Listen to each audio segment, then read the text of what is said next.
Chapter 13. Nim sang as she did her chores. She didn't know how Alex would beat the bad guys, but she knew she would.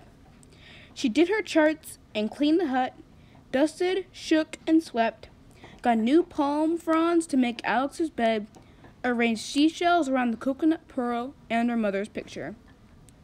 She weeded and watered the vegetable garden, ate 2 bananas and some peas for lunch, and dug up 3 sweet potatoes and picked a lettuce, an avocado, a tomato, and 3 handfuls of strawberries for later.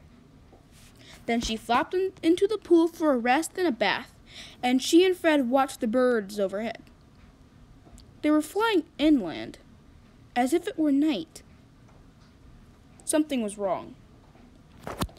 Back at the beach, the sea lions were honking and restless, and Fred's friends were zipping over the rocks, even the oldest scuttling like hatchlings. Selkie was by the hut, barking anxiously for Nim. Two more gulls flew past, and then a frigate bird. "Callio!" Nim called, running to the hut for a Trapo tourist cap.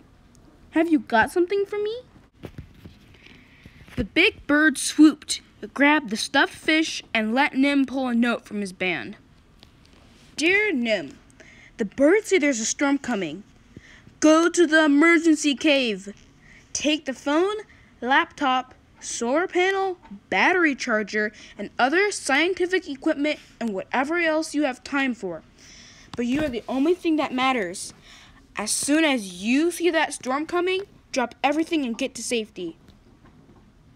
If I can beat the storm, I'll be home tonight or early tomorrow.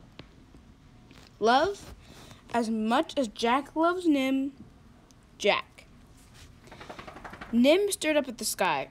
It was clear and blue, but the air was so still and heavy on her skin that she knew the birds were telling the truth. And she knew she had to do what Jack said. Nim didn't like the emergency cave, but it was better than storms.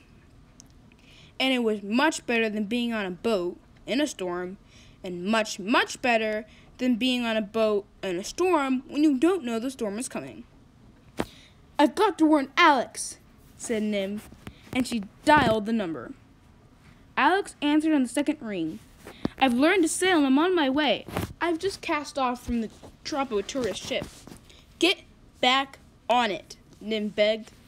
But a roar of engine drowned Alex's answer, and when the noise faded in the distance, Alex was saying, "I can see a dot where your island is. I should get there quickly. The captain told me there'd be some wind soon." "It's not wind," Nim shouted. "It's a storm." And then the satellite dish on the Trapo tourist ship was too far away, and Alex's phone went dead. Nim dropped her phone into the wagon. She tucked the coconut pearl into her back pocket and pulled down the satellite dish and solar panel. She loaded the picture of her mother and the flashlight, battery charger, laptop, and satellite dish into her wagon and tied the solar panel on top. Fred climbed on top of that and nearly tipped it all over. "Walking's good for you," Nim told him, lifting him down before he tipped it back the other way. "Meet us at the emergency cave," she called to Selkie. Chico would be safer on the sandy sea bottom of Turtle Beach, but sea lions can't stay underwater forever. Besides, if she couldn't have Jack, Nim wanted Selkie in a storm. At the hissing stones, she had to leave the wagon and carry everything over the black boulders to the cave. The laptop was heavy, and she was afraid of dropping it. The solar panel dragged and caught its corners and cracks in the rocks. But in 4 trips, the whole load was safe in the cave. "Now stay there," she ordered Fred. Selkie had stopped to fish, but Nim blew the shell whistle twice to tell her where they were. The sea was still flat and calm. There wasn't a breath of wind. "I bet I'm moving all this stuff for nothing," Nim said crossly as she tugged the wagon back to the hut for the books and Jack's files of notes. They were heavy and took 6 trips to get them from the stones to the cave. One more load, she thought. This time, she grabbed her sleeping mat, water bottles, toothbrush, comb, clothes, and barometer, throwing them into the wagon any old way, because now she could see in the distance a whirl of dark air, black and yellow as a bruise, moving across the eastern sky. It was coming fast, faster than Fred after a coconut. Nim dropped the wagon handle and flew across the grassland. The wind hit just as she reached the black rocks. It knocked her backwards and whipped her hair. It tore her eyes and ripped the breath out of her lungs. Silky grunted encouragement, Fred skittered, and Nim scrambled the rest of the way on her hands and knees. As she reached the mouth of the cave, the first lightning flashed, the first thunder boomed, and the rain came down like a surf wave on the rocks. Alex pulled her sails tight, the way instructor had shown her. The Trapo tourist ship disappeared. She was alone on a wide, empty ocean in a boat, as small and frail as a bathtub toy. I wish Nim was right, and I was my hero, she thought.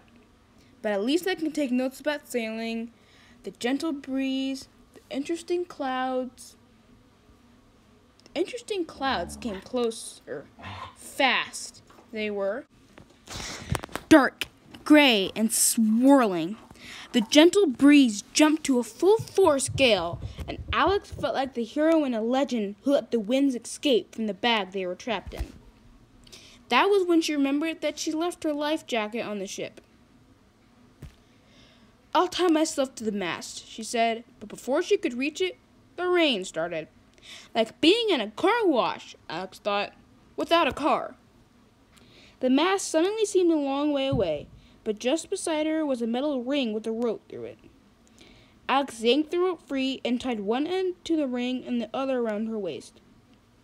There was nothing to do except try to steer and wonder whether the rope she'd pulled off was important, and if it mattered anyway when the boat was balancing on skyscraper high waves.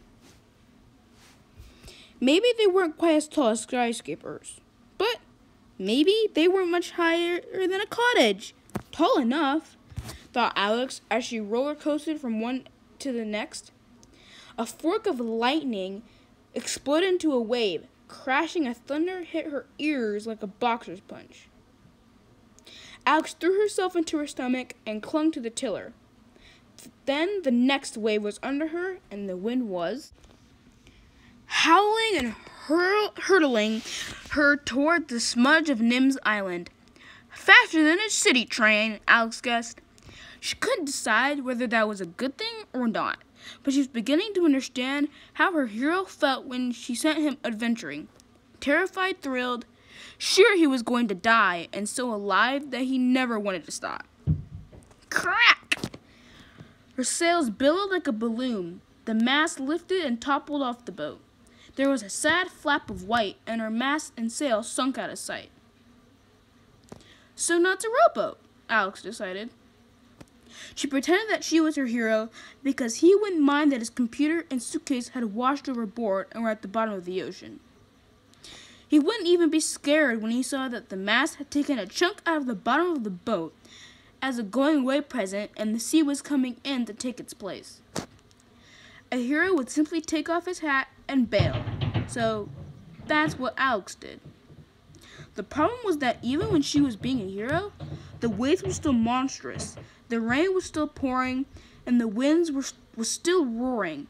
And each time they slammed across a wave, more of the wave came into the boat, and no matter how fast she bailed, less of it went out. The hole was getting bigger, and the bigger it got, the faster the water poured in. And the faster the water poured in, the bigger the hole got. And the bigger the hole got, the faster the boat sank, as if it were tired of being a boat and wanted to try being a submarine. And Alex was still tied firmly to it. "If only I had been a brownie," she muttered, frantically trying to untie the pulled tightrope and learn to tie reef knots, or whatever kind of knot it is that you can untie when you need to. She tried to undo the knot around her waist first, but when she pulled it so tight that she could hardly breathe, she gave up and worked on the other end. She tried with fingers and tried with teeth, spluttering and choking, because now the knot was quite a long way underwater. which is where I'm going to be too, Alex thought. And even though she didn't much like being in the top bit of the ocean, she thought she liked the bottom even less.